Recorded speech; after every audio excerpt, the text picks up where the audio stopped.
Tako je, ajmo da čujemo i vas. 011 308 999, halo, ko je? Desi momci. Desi Aleksa, ali tako?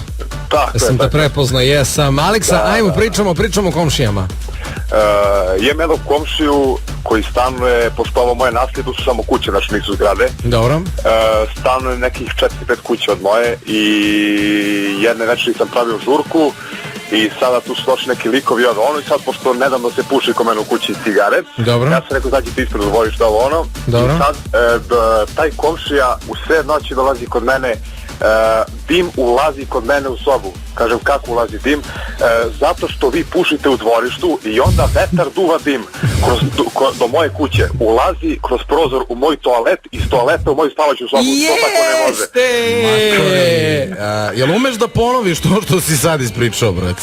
Umem, brate. Ali pazi, to je pravi onaj komšija baksus. To je onaj namčar komšija. Baš onaj namčar. Njemu nešto smeta, on ne zna šta mu smeta, ali mu samo smeta nešto, brate. Pa da. Tako, on mora dovoljno objašnjenje je to što ima 10 mačaka u kući. Pa što ne kažeš odmah da znamo s kim imamo posla. Pa to. Hvala, Aleksa, ako setiš neke priče komšiluku, javi se, a javite se vi ostali 011 3089 399.